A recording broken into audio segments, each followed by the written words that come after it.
If a village hangs its dead instead of burying them, what darkness sleeps beneath its soil? The village of hanging corpses. They say there is a village in the deep eastern forests, where dawn breaks through curling mists to reveal a sight that chills the marrow of any traveler who dares enter. The trees there are old, oaks and black poplars, their trunks twisted with age, roots clutching the earth like skeletal hands. Their branches stretch wide, clawing at the sky with leafless fingers, even in summer, as if reaching for something they can never grasp. Only damp moss, black soil, and drifting fog, curling around dangling feet that will never walk upon earth again. Wisps of gray curl from cracked chimneys, carrying the smell of bitter herbs and stale fat. Its bark fissured into dark hollows where black fungus blooms. From its branches hang more bodies than any other tree in the village. 20, 30. None bother to count. They sway in silent prayer, heads bowed forever, ropes groaning against moss-licked bark. No dogs bark, no roosters crow, only the crows speak here. For, upon the muddy road at the edge of the village stands a stranger, a man wrapped in a fur-lined traveling cloak. Boots caked with frost and old dirt, beard black with streaks of gray. His name is Haken, a merchant of the North Roads, seeking trade and shelter after long weeks upon wilderness paths. And from those branches hang bodies. A shiver coils down his spine, though he feels no wind upon his skin, or a quiet sob caught forever in a throat that can no longer speak. For in the hush between crow calls, he hears it. Their cries echo through the mist like a chorus of mocking spirits, announcing the village's terrible secret to the silent forest. Others hang stiff, heads lolling against hollow chests, hair tangled with crow's nests, eyes long since gone to rot and worms. There are men and women, old and young, even the tiny curled shapes of children swaddled in linen, bound with cords to slender branches like grotesque fruit. Some sway gently in the cold morning breeze, their ropes creaking with each breath of wind. No grave mounds mark the ground below. No carved stones stand to proclaim names, dates, or prayers for peace. Hopping along branches to pluck at empty eye sockets or tear loose strands of hair for their nests. Beneath the hanging trees cluster low, crooked huts that lean together for warmth, roofs sagging under thatch, blackened by decades of wood smoke. At the heart of this village stands the largest tree of all, an ancient oak whose trunk is wider than 3 men embracing. On this morning, as mist thins beneath the first pale rays of sun, the crows scatter with a clatter of wings. He watches the hanging bodies, the breeze ruffling their tattered grave shrouds, his breath steaming in the cold dawn. A long, sighing creak of rope, the faint rasp of cloth brushing bark, and something else so soft it almost escapes hearing, a choked, broken breath. Hakan grips the leather strap of his pack tighter, his heartbeat thundering in the hush as he steps forward into the village of the hanging dead. The traveler's arrival, eyes that refuse to meet his. Hakan stepped carefully between the pools of dark meltwater and half-frozen mud that filled the village's rutted path. The crows shifted and fluttered above him, their wings rustling like dry paper, beady eyes following his every move with cold curiosity. They moved with weary caution, like animals long accustomed to danger. Women carried bundles of dead branches for kindling, their backs bent as if beneath invisible burdens heavier than wood. Thin men in patched tunics crouched beside smoky hearths, sharpening knives on stones black with soot. A woman clutched her bundle tighter and turned away, disappearing into a hut with a creak of rotting timber. But never before had he been met with such silent, shivering dread.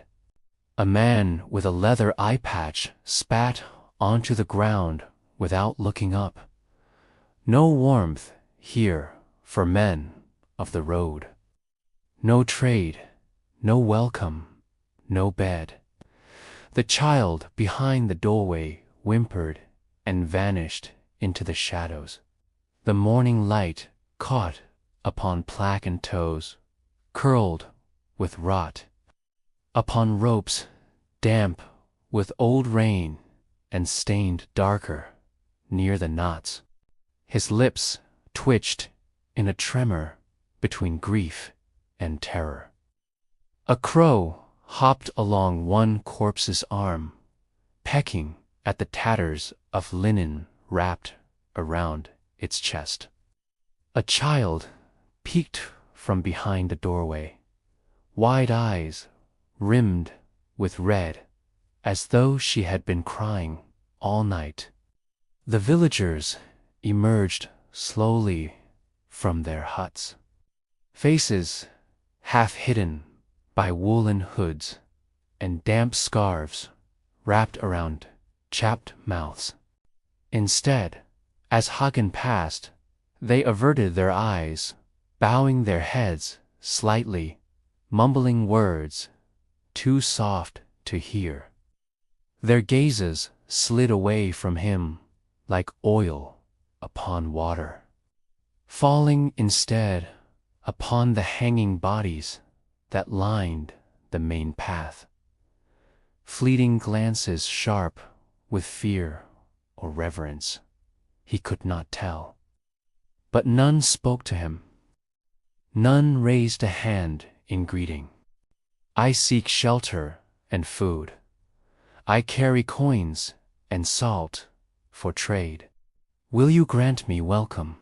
Bent nearly double with age, he leaned upon a staff carved from bleached ashwood, the top wrapped with strips of black cloth that fluttered in the chill breeze. His beard spilled like yellowed moss down his chest, tangled with crumbs and dried herb leaves. Clouded eyes blinked up at Hakan, milky irises swimming in gray. He tried to speak. "Good morning, neighbors," he called, forcing warmth into his deep, road-roughened voice. Silence pressed around him like the cold fog. Khan felt unease coil tight in his gut. He had walked many lands, slept in plague-haunted towns and bandit-held forests, bartered with priests, smugglers, and herdsmen alike. Finally, an old man stepped forward from the gathering gloom. "Turn back, traveler," he rasped, voice thin as wind through reeds. Hakan swallowed, glancing at the swaying corpses overhead. "Why do they hang here?" Hakan asked quietly, unable to keep the horror from his voice. "Why not bury them, grant them rest?"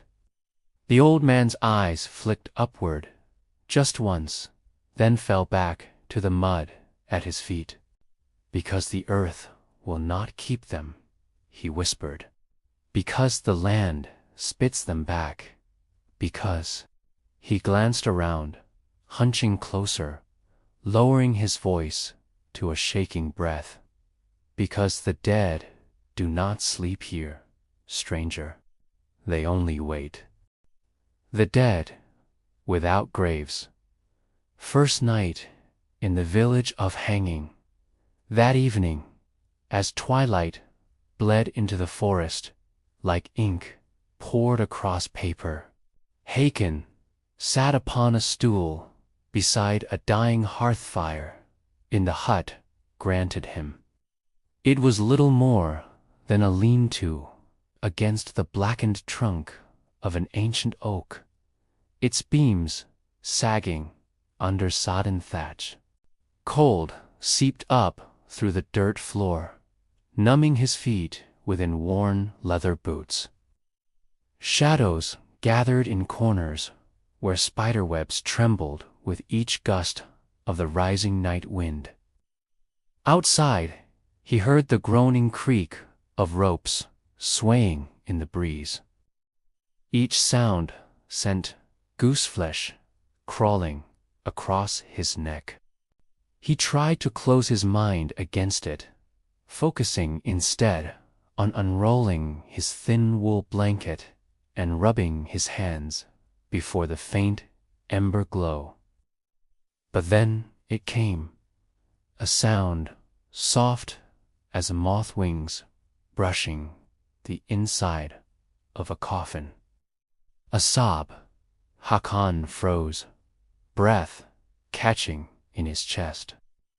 It was faint, quivering, carried upon the draft, curling through gaps in the hut wall. He strained to listen. Another sob, then another. Ragged, broken, each fading into a choking gasp, as if lungs long stilled were forcing air through rotted throats.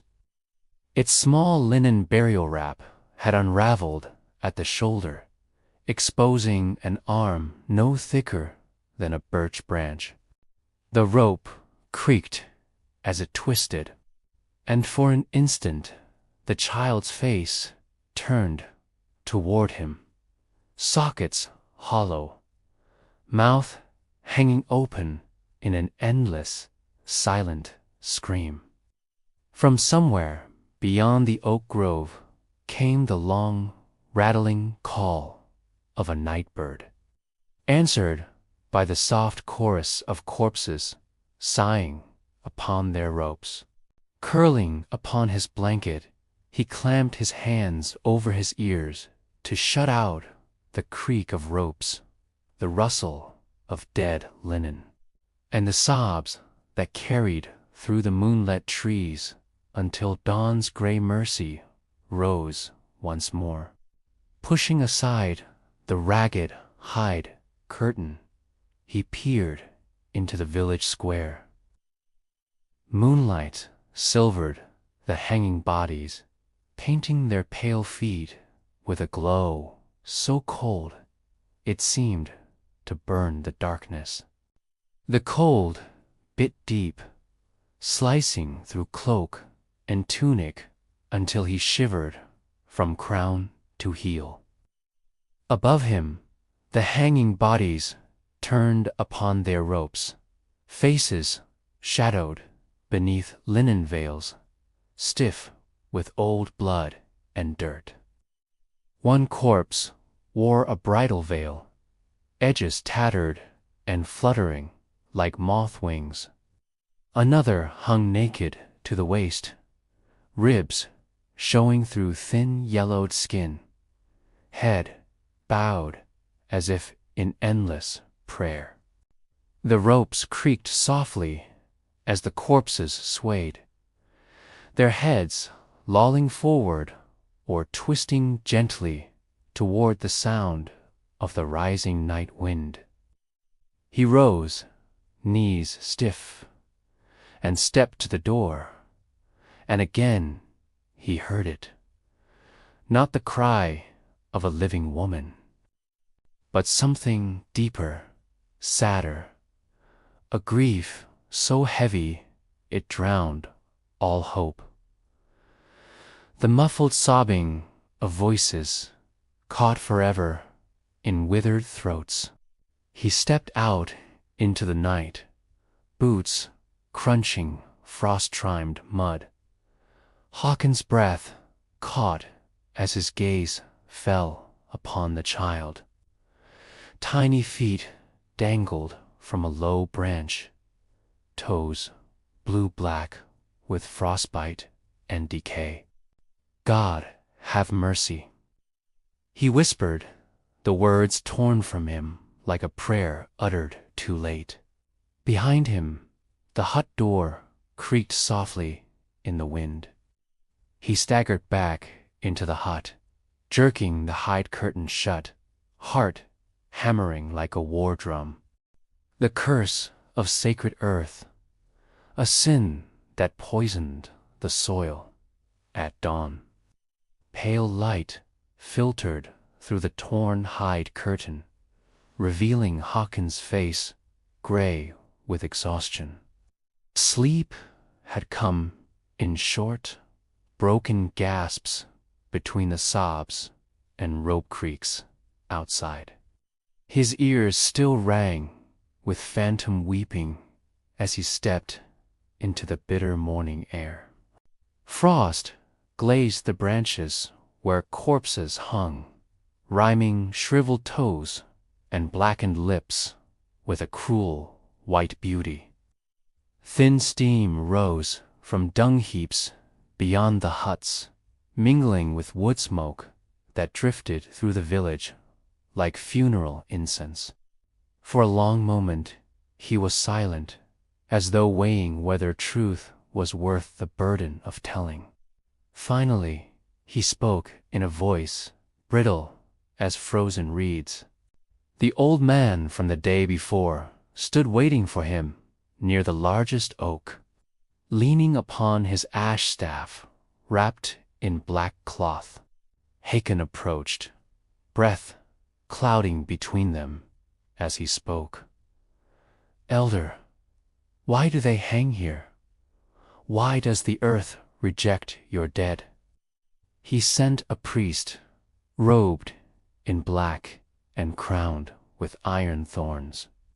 The priest walked among the dead riders, dipped his fingers in their blood, and painted curses upon every door and gate. No grave shall hold your dead. The earth will spit them out as the gods have spat out your prayers. From now until the last moon sets, your corpses will hang between sky and ground, denied peace, denied forgiveness. Then he raised his staff and spoke words that made the crows fall silent in the trees. We had rich soil, fat cattle, and children who grew tall and strong. But each dawn, the graves lay open, the corpses staring up with earth clinging to their sockets. Some had moved. Some wore faces twisted in agony as though they woke beneath the soil and clawed to breathe. But One winter, the king sent his tax riders, demanding grain and silver we did not have.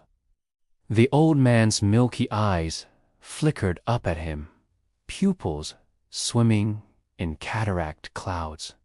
It is mercy and punishment. For in their swaying, we remember the sin that damned us, and we pray they never fall. Above them, a crow cawed once, then fell silent, black wings folding against the hush of the damned. For if they touch earth again, the curse will claim the living as well. Long ago, before your grandfather's grandfather was born, this village was a place of peace. In rage, the men of the village rose up at dawn and slaughtered them in their sleep. Every last rider and scribe, even the boy who held their horses. He paused, tongue working over cracked lips, before continuing. They took what little we offered and called us traitors for our poverty. Haakon's stomach twisted. The old man's eyes glazed with memory as he whispered. When news reached the king, he sent no army. The breeze shifted, setting the hanging bodies swaying gently above them, ropes creaking like the timbers of a sinking ship. He said, "Your sin has poisoned this soil." The old man's hands trembled upon his staff as his voice cracked. And so it has been. We buried them at first, husbands, wives, children. Haakon swallowed against the bile rising in his throat. He glanced up at the hanging dead, their frost-trimed forms swaying in silent witness to a curse older than memory. "So you hang them instead," he rasped. The elder nodded, tears sliding from clouded eyes. "We hang them that their souls remain between worlds, unable to haunt us." Haakon closed his eyes, the horror sinking into his bones with the morning cold. ChatGPT said, DIY, laugh, 5, approximately 500 T. Nay, MCH truck, tip T, fan 4. Ju, Jing, master storyteller, pseudoluch, SP, dark history, horror storytelling. TOG, Ting, An, Fun 5, Kiem, Hu, Kian, English title. First night, whispers beneath the hanging trees. That night, the village lay silent beneath a sky choked with thick, rolling clouds. No moon shone to gild the ropes with silver light.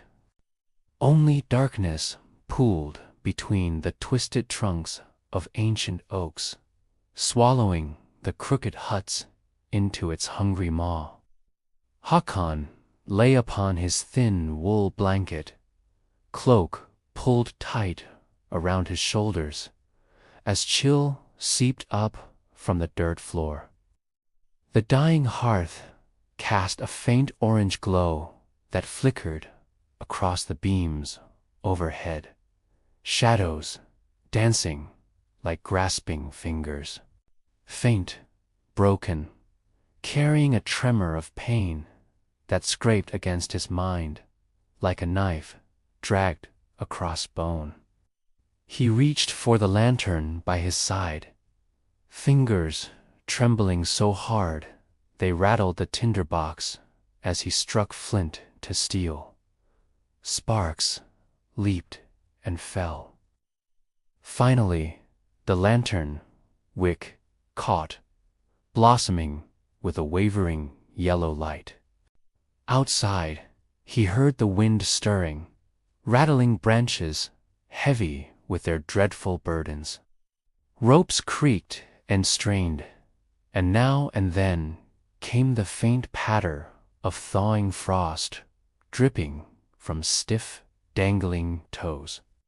He pressed his hands over his ears, willing sleep to come. But sleep was no mercy that night. At first, he heard only the wind, a low sigh slipping through gaps in the hot walls, curling icy tendrils around his face and neck. Cold air struck his face, stealing his breath. Before him spread the village square, lit only by faint starlight that pricked through ragged clouds. And there they hung, dozens of bodies swaying gently in the wind, their ropes groaning in a mournful chorus. The voices rose into the night air, weaving with a creak of ropes and the rustle of linen burial wraps shifting in the breeze. The lantern flame flickered, shadows leaping across pale faces turned towards him. For an instant, their empty sockets seemed to gleam with damp moonlight, and in that flicker of vision, he saw them. Some voices sobbed, some whispered prayers, half-hidden by death. Some only laughed, thin, cracked laughter that fluttered between the trees like broken-winged crows. One voice sobbed, so close he almost felt its breath upon his ear. Then, beneath it, another sound, softer, closer. Above him, the wind howled through the trees, and the corpses danced upon their ropes, their whispers weaving into the storm, until he heard only one word, repeated over and over, heads jerking against rope nooses, as if straining to speak louder. Ropes strained and creaked like dying violins. A choked, rattling breath like caught upon lungs. Hawkins's eyes flew open. The sound came again and again. Slowly, he sat up. The fire's glow had shrunk to dying embers, leaving the hut steeped in darkness. He rose and stepped to the hide-curtained doorway, lifting it with shaking hands. Then he heard it, words, hoarse, shredded words rasping from dry throats that should have long rotted silent. Cold, so cold. Mother, please, why won't it end? He staggered back, heart hammering so hard it felt like his ribs would crack. A sudden gust of wind swept through the square, setting every corpse swinging, all looking at him, mouths opened in silent screams. Help us. He fell back, dropping the lantern. It rolled into the mud, flame hissing out, plunging him into darkness, thick as grave soil. Stay. The mad woman and the vanished child mourning came gray and bitter. A thin drizzle turning the village paths into black, sucking mud. Hakan sat before the hearth, staring into cold ashes, his eyes rimmed with red. Sleep had not come. He studied Hakan in silence, milky eyes, dim and weary. The voices still clung to his mind like grave mold upon rotting wood. The old man entered without knocking, leaning upon his ash staff wrapped in black cloth. "You heard them, didn't you?" he rasped. He lowered himself onto a stool with effort, bones cracking like breaking twigs. For a moment he sat in silence, gathering words that had weighed upon him for decades. Hakan said nothing, only nodded once, eyes fixed upon the dirt floor. The old man sighed, a sound like wind rustling dry reeds. "Do you know of Ain?" he asked, at last. Thin as a winter sapling, hair like crow feathers, eyes like melted iron. She bore only one child, a boy named Loras. He was small and sickly, lungs filled with damp from birth. By sundown, he lay cold upon her lap. She wept until her throat bled. She had bound his tiny ankles with flax cord and hung him from a low branch, wrapping his burial cloth tight around his face, so he would not see the crows. Then, when darkness fell, she rose and carried him from her hut. She fed him goat's milk mixed with rosemary and wrapped his chest in fox fur, praying each dawn he would live to see dusk. Hakan frowned. "No. Who is she?" She believed. She believed hanging him kept him between worlds, hidden from the demons that roam beneath the soil, seeking child souls to swallow. Was, the old man corrected softly, long dead now, or perhaps not. No drag marks, just gone. He turned his blind gaze toward the window where mist curled against damped glass, and here a boy's voice whisper, "Mother, I'm cold.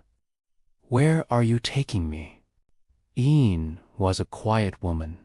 Hakan closed his eyes, picturing her, small hands cradling a coughing infant beneath the shadows of the hanging trees, and a child's thin voice calling softly for a mother who could no longer answer.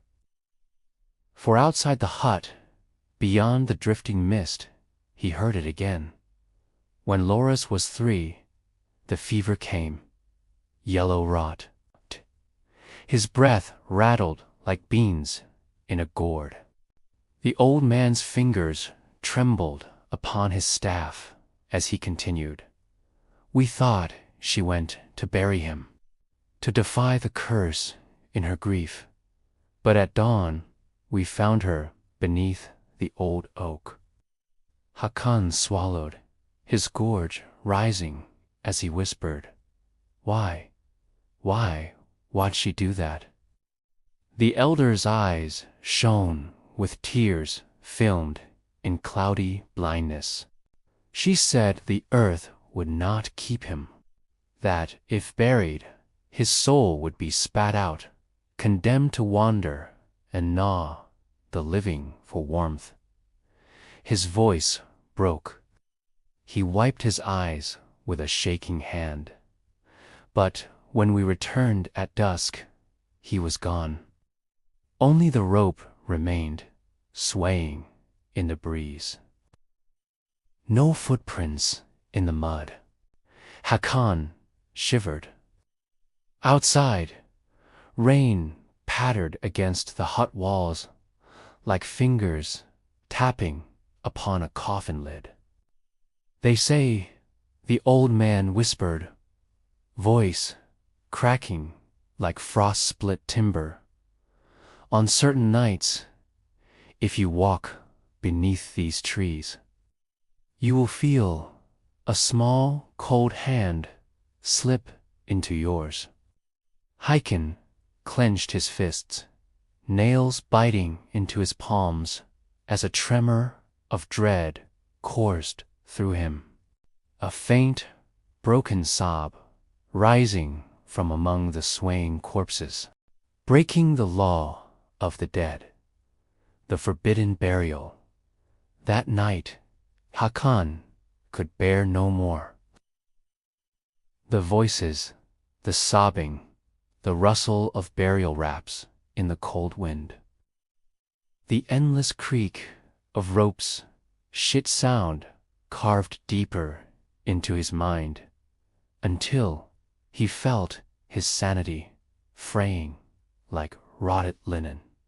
He sat alone before his guttering lantern, eyes sunken with sleepless terror, until rage finally kindled where fear had lived.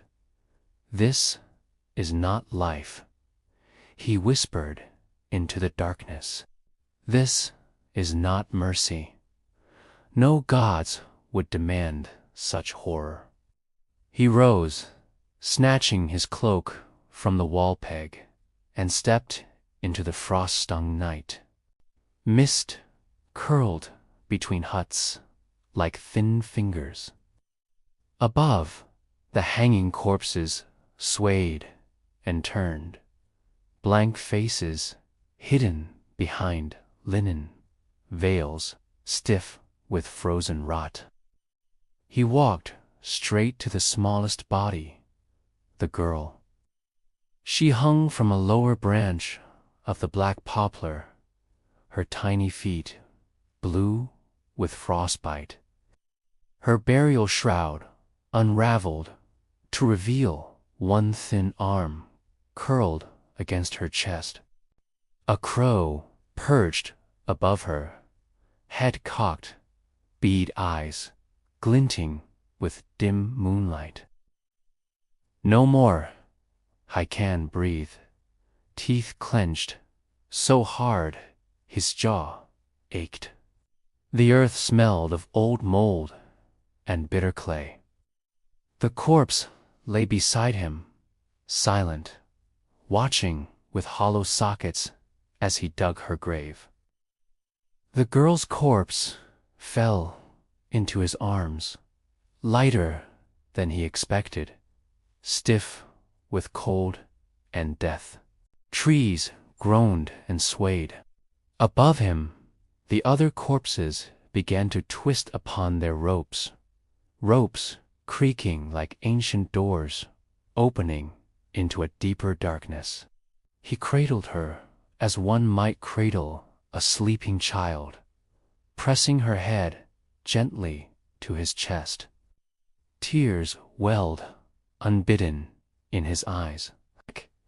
Staggered back, staring as the freshly packed soil shifted.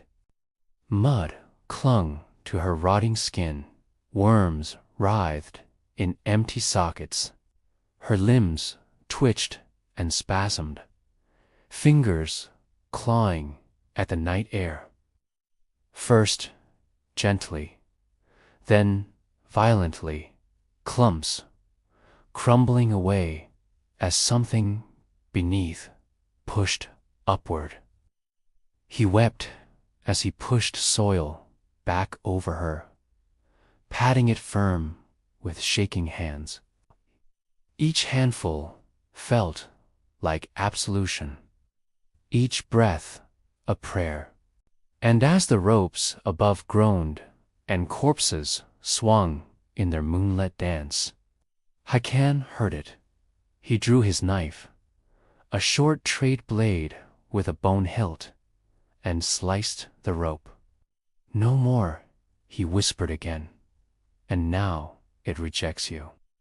With numb fingers, he scraped at the frozen ground beneath the poplar, hacking through tangled grass roots and frost-hardened soil until his nails split and bled. At last, when the hole was deep enough to cover her small body, he wrapped her burial cloth tighter, kissed her cold brow, and lowered her into the earth. "Sleep," he sobbed, "sleep and no peace. Let no rope bind you again." But the moment the last handful fell, the wind rose with sudden violence, whipping his cloak around his legs. Then came a sound that would haunt him until his final breath, a muffled thud from within the grave. "No," he gasped, voice cracking in terror. "No, please." With a sucking squelch, the corpse erupted from the soil, eyes open, lips peeled back in a silent scream. She lay, twisted atop the broken grave, head lolled sideways, staring at him with empty eyes that saw everything. A dozen voices whispering from every hanging throat. The earth rejects us. The terrible truth, the sin beneath the hanging trees.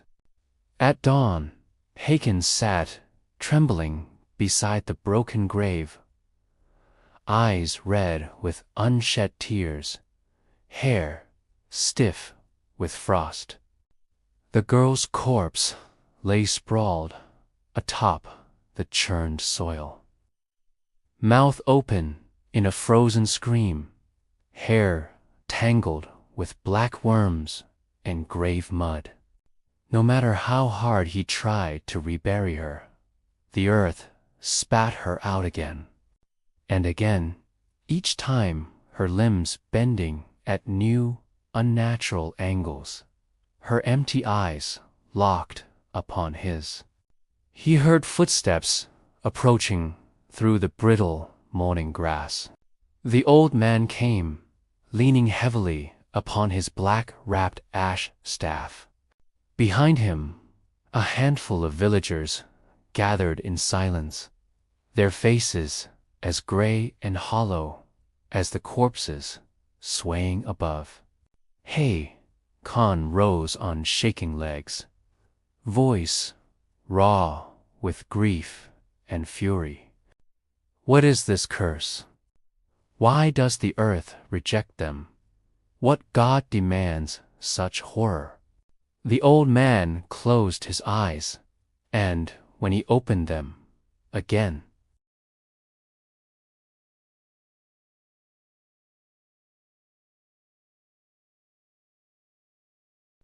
"There is no God in this curse," he whispered. "Only men." Hakan stared, confusion cutting through his rage. The elder sank slowly to his knees beside the corpse, gnarled hands trembling as he brushed dirt from the girl's small, rotting face. "Long ago," he said, voice thin and quavering, "this land was not cursed. Our dead slept in earth as all dead should. But famine came. Wolves took the livestock. Frost killed the fields. Parents watched their children starve." He paused, throat working, as though the words themselves were poisoned.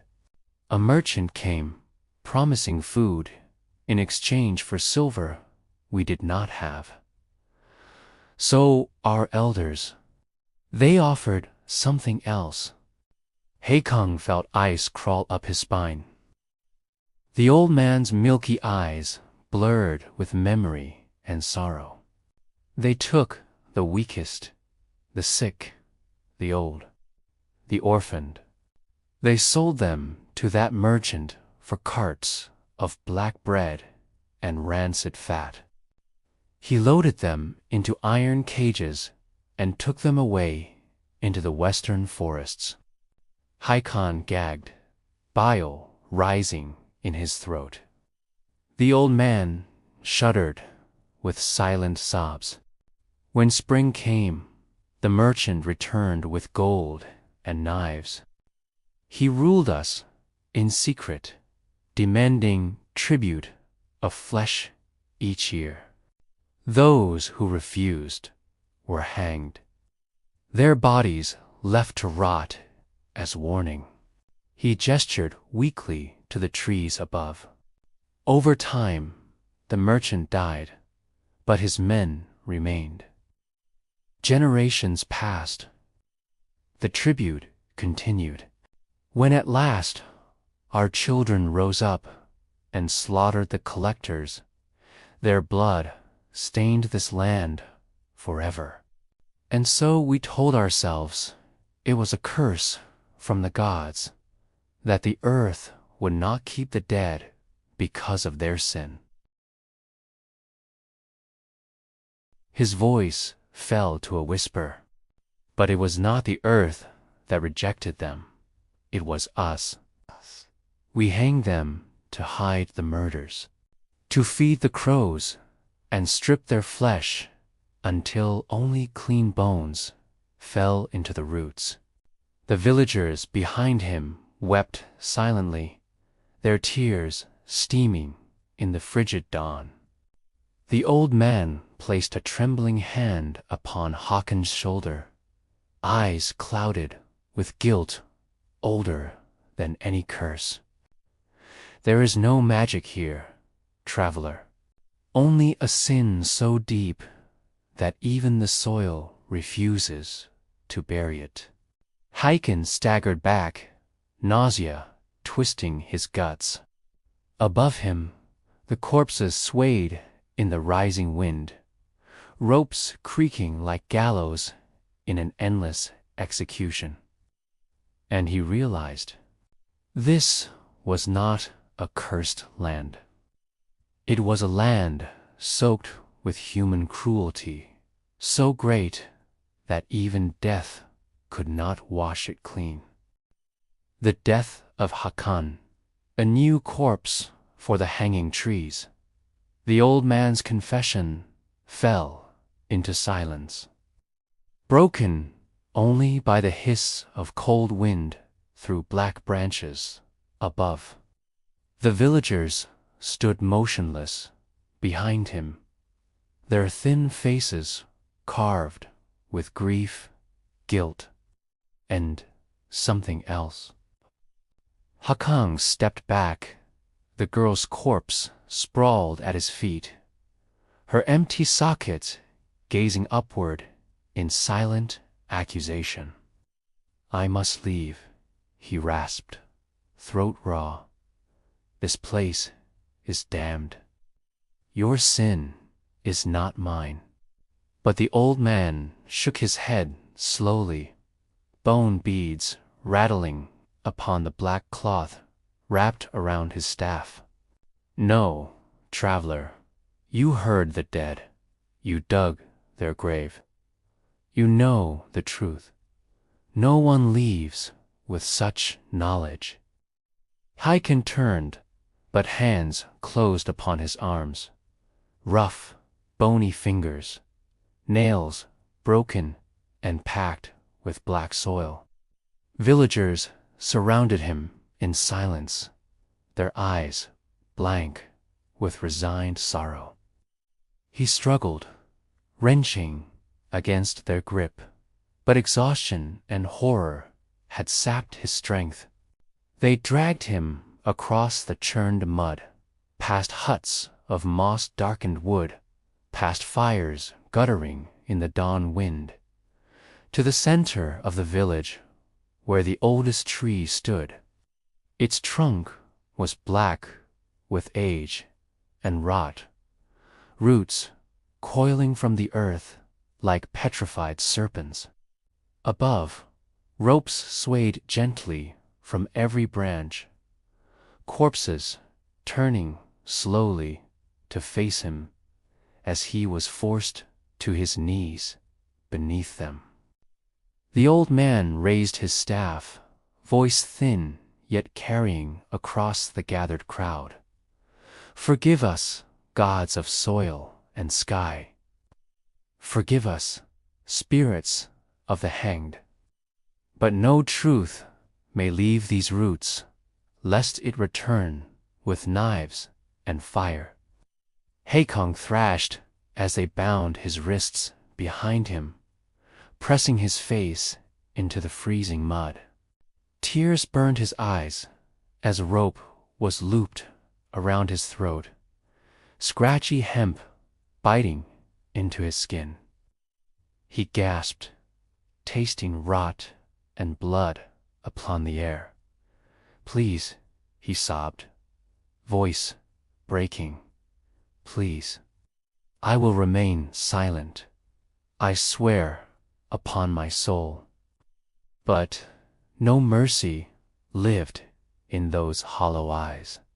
Hands pulled the rope tight, hoisted him upward until his feet left the earth. The world spun, black and red and gray, as blood roared in his ears. The tree creaked beneath his weight, branches trembling with a sudden burden.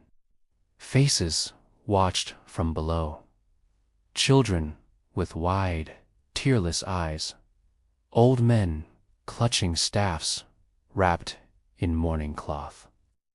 Wind rustled, the corpses hanging beside him, ropes groaning as they twisted to greet their newest kin. Darkness crept along the edges of his vision. His lungs burned, mouth gaping in silent screams. As his eyes dimmed, he saw the girl's corpse among the hanging dead. Her head lolled sideways, hair drifting in the wind. And in the final flicker of sight, he thought he saw her smile. Above him, dawn broke cold and pale through curling mists, illuminating a new body swaying among the rotting dead. The villagers turned away, returning to their huts. The old man alone remained, eyes raised to the trembling corpse as he whispered, "May the earth refuse you, Hakan, as it has refused us all."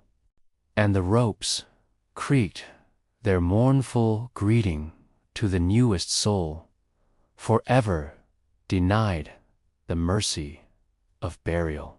The legend that lingers, whispers beneath the hanging trees. Years passed as they always do. Seasons turned the cursed village into a hushed ruin, hidden beneath black oaks and choking vines. Roofs collapsed under winter snows. Doors rotted from their hinges. Hearths crumbled into moss-coked stone. Only the trees remained, and the bodies that swung eternally from their branches. Hakon's corpse swayed among them, time-peeled skin from bone, bearing yellowed ribs to crows and wind alike. His hair fell away in clumps until only scraps of leathered scalp clung to his cracked skull. Yet his eyes remained open longer than any corpse should, milky with decay, but wide with a horror no death could erase. Travelers no longer came down that road. Word spread through villages miles away of a place where the trees grew black as coal and the crows carried human eyes back to their nests.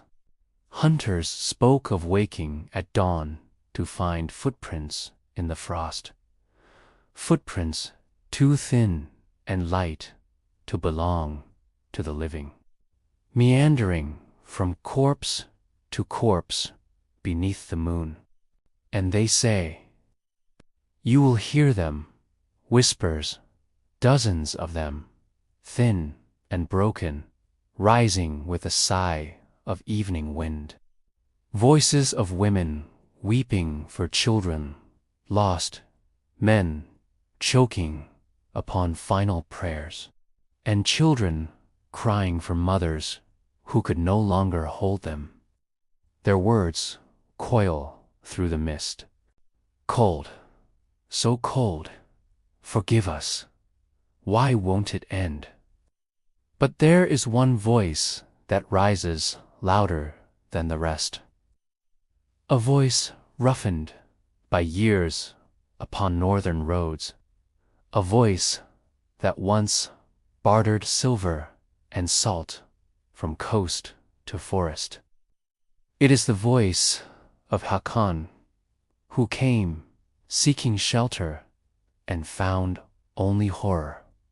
Let me down, gods, let me down. They say, if you follow his voice to the ancient oak at the village center, you will see his corpse hanging there, head bowed, feet blackened with frostbite even in summer's warmth. And if you dare to stand beneath him, to look into the sockets where his eyes once burned bright with life, you will hear his final whisper, a whisper carried upon the wind that rustles the burial wraps of all who hang beside him. Run before they see you. Before they decide the earth will not keep you either, but few ever run fast enough. For some claim that as they turned to flee the hanging trees, the ropes began to creak in greeting, and the corpses swayed forward as though nodding. Then came the sound of footsteps upon the frozen leaves behind them. Light, soft, dragging, and a child's broken voice calling, Mother, it's so cold. Where are you taking me? And when they looked back, the village was gone. Only the oaks remained, and the corpses swinging gently in the dusk breeze, each with eyes wide open, watching, waiting, longing for one more soul to join them in their silent dance between earth and sky. Thank you for walking with me tonight through the haunted paths of forgotten villages and the silent prayers of the unburied dead. If this story sent chills along your spine or left you listening for whispers in the dark, then its purpose is fulfilled. There are countless other truths buried beneath rotting leaves and cursed soil. Stories that history turned away from in horror. If you wish to keep exploring these forbidden shadows with me, please like this video so more wandering souls can hear what sleeps beyond light.